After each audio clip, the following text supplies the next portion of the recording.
পরিস্থিতি যেমনই হোক নিজেকে ভালো রাখার দায়িত্ব সব সময় নিজেকেই নিতে হয়। কেন কি তোমার সম্পর্কে খারাপ বলার জন্য তো পারিপার্শ্বিক মানুষগুলো রয়েছে, তাই না? তবে নরম মাটি তো মানুষ বেশি খুঁজতে পারাতে পছন্দ করে, তাই নিজেকে কিন্তু খুব শক্ত করে রাখতে হবে, যাতে খুব বেশি মানুষ সেই শক্ত মাটির উপরে পা ফেলতে না পারে। আর নিজের খারাপ লাগা কিংবা ভেতর থেকে নিজে খারাপ আছি সেটাও কিন্তু কাউকে বুঝতে দেওয়া যাবে না। তো যাই হোক, চলো, অনেক কথা হবে, অনেক গল্প হবে, প্রত্যেক দিন এক এক রকম গল্প নিয়ে তোমাদের সামনে কিন্তু আমি চলে আসি। তো চলো, তার আগে নিজের পরিচয় পর্বটা সেরে নিই। নমস্কার, কেমন আছো সবাই? আশা করছি সবাই খুব ভালো আছো।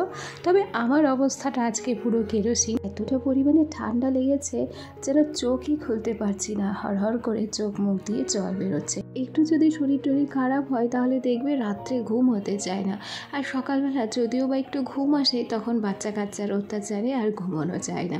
আর আজকে এতটা পরিমাণে খারাপ লেগেছে, শুয়েই থাকতে পারিনি, উঠে পড়েছি মোটামুটি 5টা 20 মতো। আর তারপর ব্রাশ ট্রাশ করে ওদেরকে মা চা করলো। সচরাচর আমি তো চা করি, কেন কি 5:30টার দিকে বাবা বেরিয়ে যায় কাজে, তার আগে মায়ের চা হয়ে যায়। আর তারপর এই যে চাটুকু এক্সট্রা থাকে সেটা নতুন করে গরম করে খাই না, আমি আমার মতো নতুন করে আবার চা করে নিই। তো আজকে যেহেতু সকাল সকাল উঠে গেছি, সেই জন্য তোমাদের সঙ্গে শেয়ার করতে পারলাম যে আমার মা চা করে নিয়েছে। আজকে এখনও পর্যন্ত আমার ছেলে ঘুম থেকে ওঠেনি। ভোরবেলা একবার উঠেছিল, তারপর একটু ব্রেস্ট ফিডিং করিয়ে দিয়েছিলাম, তারপর আবার ঘুমিয়ে গেছে। তো এই সকাল টাইমটা ছেলে যদি একটু দেরি করে ওঠে তাহলে না আমার অনেক কাজকর্ম হয়ে যায়। থাকতে পারি বাবার বাড়ি, তবুও কিন্তু অনেক কাজকর্মই আমার থাকে, জানো তো। ওদিক থেকে সকালবেলার বাসি নাইটিটা ছেড়ে নিয়েছি, আর তারপর সেটাকে একটু জল কাচা করে নিয়েছি।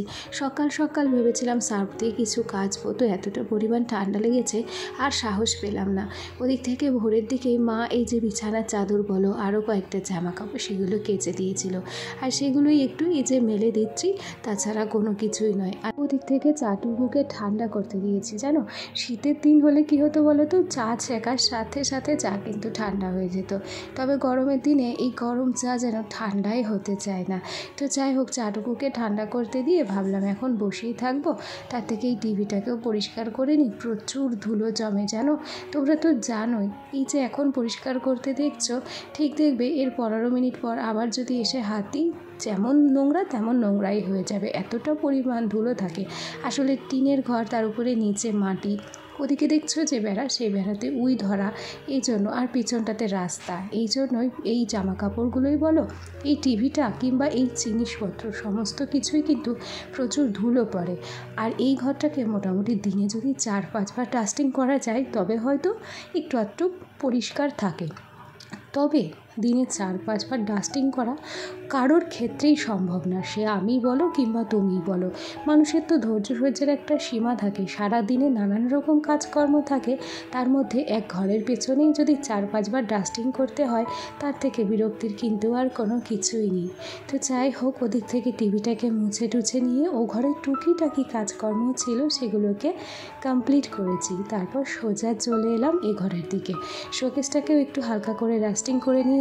আর তারপর চলে এলাম এই যে বালতিগুলো এর আগের দিনকে ভেজা কাপড়ের সাহায্যে মুছেছিলাম। তখন আমি বুঝতে পারিনি, জানো, যে ভেজা কাপড়ের দিয়ে মোছার পরেও ওর গাটুকু ওরকমভাবে কাদা কাদা হয়ে যাবে। সেই জন্য আজকে একটা শুকনো কাপড়ের সাহায্যে বালতিগুলোকে পরিষ্কার করে নিচ্ছি। ওদিক থেকে ছেলেটারও শরীরটা ভালো নেই, তারও ঠান্ডা লেগেছে, আর আমারও প্রচণ্ড ঠান্ডা লেগেছে। একসাথে দেখবে যদি মায়েরও শরীর খারাপ থাকে, বাচ্চারও যদি শরীর খারাপ থাকে, তাহলে তাদের আর হাল শাস্তি শেষ থাকে না।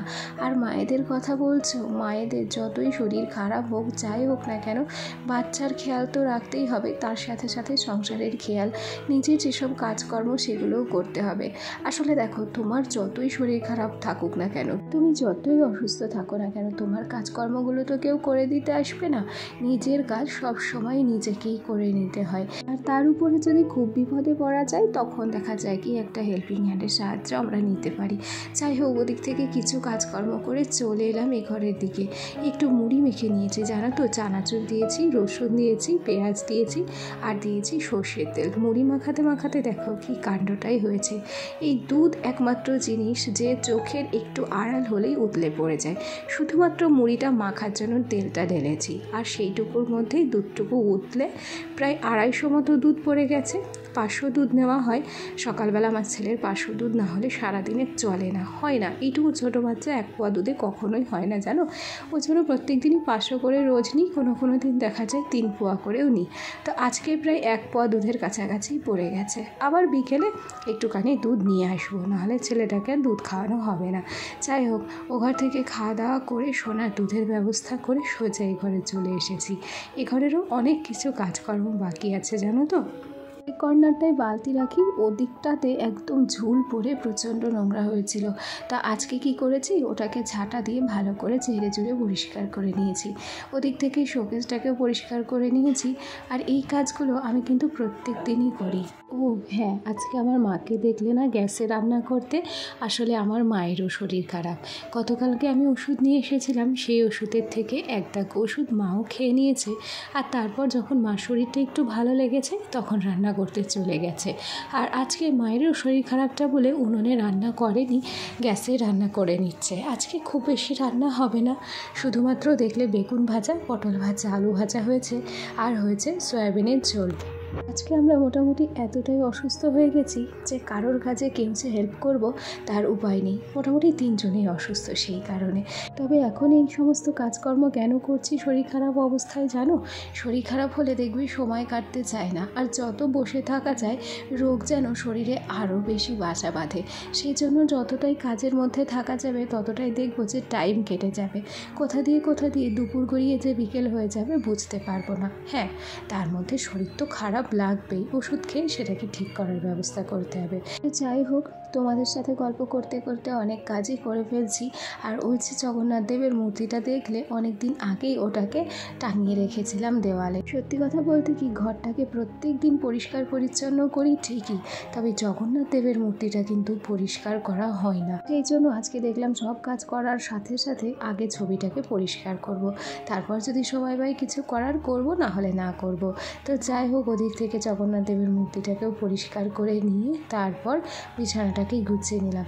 ওদিকে মায়ের রান্নাবান্নাও হয়ে গেছিলো, অফ ক্যামেরায় খেয়েও নিয়েছি। মা একটু আমার ছেলেটাকে ধরবে, আর সেই সুযোগে আমি ভাবছি এই যে থালা বাসনগুলো আছে এগুলো ধুয়ে মেজে নিই। কেন কি, আমরা বড় দিয়ে বাচ্চা দিয়ে সবাই অসুস্থ, তার উপরে যদি একজন এক রকম কাজগুলো করি তাহলে দেখা যাবে কি সব চাপের কাজের বোঝা একজনাকে বইতে হবে না। যদি ভাগ বাটোয়ারা করে নিই তাহলে দেখা যাবে কারোরই কষ্ট হবে না। যাই হোক, ওদিক থেকে সেই জন্য থালা বাসনগুলো আমি মেজে ধুয়ে নিয়েছি। এবার সোজা চলে এলাম এই ঘরে। এই টেবিলটা যে প্রত্যেক দিন কেন নোংরা হয় সেটা কিন্তু বুঝতে পারি না। তোমরা তো দেখো যে প্রত্যেক দিন এই টেবিলটাকে গুছিয়ে রাখি, তারপর যখনই পরের দিন সকালবেলা টেবিলটার কাছে আসি তখনই দেখা যায় কি এটা কুচকে মুচকে আছে। আর প্রত্যেকটা দিনই একে কিন্তু আমাকে গুছিয়ে গেছে রাখতে হয়। কোনো একটা দিন ও ঘর থেকে এ ঘরে এসে দেখলাম না যে টেবিলটা আমার এত সুন্দর করেই পাতা আছে। যাই হোক, টেবিলটাকে পরিষ্কার পরিচ্ছন্ন করে নিয়েছি। আর তারপর এই যে দেখো, আমার এই সার্ভিং হাঁডিটা এইভাবেই পড়েছিল, সেটাতেও ধুলোমুলো ভরে গেছে, জানো। তবে এটা আর এবার রাখবো না, এটা নিয়ে সোজা এবার বাড়ি চলে যাব। কেন কি, এখানে থাকলে না আমার বেশিরভাগ জিনিসগুলোই অযত্নে থাকে। তোমরা দেখতেই পাচ্ছ যে শরীর খারাপ হোক কিংবা ভালো, আমাকে কিন্তু সব সময় পজিটিভ মাইন্ড নিয়ে সকাল থেকে রাত এই সমস্ত কাজকর্মগুলোই করে যেতে হয়। বাবার বাড়ি বলো আর শ্বশুর বাড়ি, 2 জায়গাতেই সমান। শুধু একটাই পার্থক্য, শ্বশুর বাড়িতে রান্নাবান্না করতে হয় আর বাবার বাড়িতে রান্নাবান্না করতে হয় না। তবুও জানো তো, শ্বশুর বাড়িতে হাজারো যতই কাজ করি না কেন, আমার ওই ছোট্ট ঘরটায় যখন একটু গাটা টান করে শুই, আলাদা রকমের শান্তি আসে জানো দেহে। দেখো, তোমাদের সাথে বকবক করতে করতে কত কাজই না করে ফেললাম।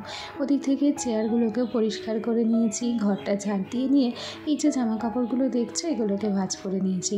2টো নাইটি ভাঁজ করেছি। আর ওই যে দেখতে পাচ্ছ গামছা, এই গামছাগুলো জড়টুকলি করে এমন জায়গায় রাখা থাকে খুঁজে পাওয়া দুষ্কর হয়ে যায়। সেই জন্য আজকে ভেবেছি সব গামছাগুলোকে একত্রিত করে গুছিয়ে গাছিয়ে রাখবো। যথা ভাবা তথাই কাজ, গামছাগুলোকে গুছিয়ে নিয়েছি। এ পর্যায়ে এই যে মা বেশ কিছু জামা কাপড় কেচেছিল, বালিশের কাভার কেচেছিল, সেগুলোই তুলতে এলাম। আর এখন হচ্ছে দুপুরবেলা, একটু একটু মেঘ করেছে। এখন অপেক্ষা করছি কখন বৃষ্টি হবে।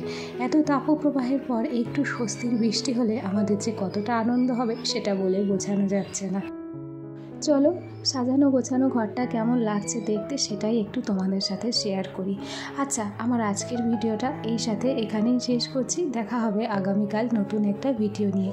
সবাই ভালো থেকো, টাটা।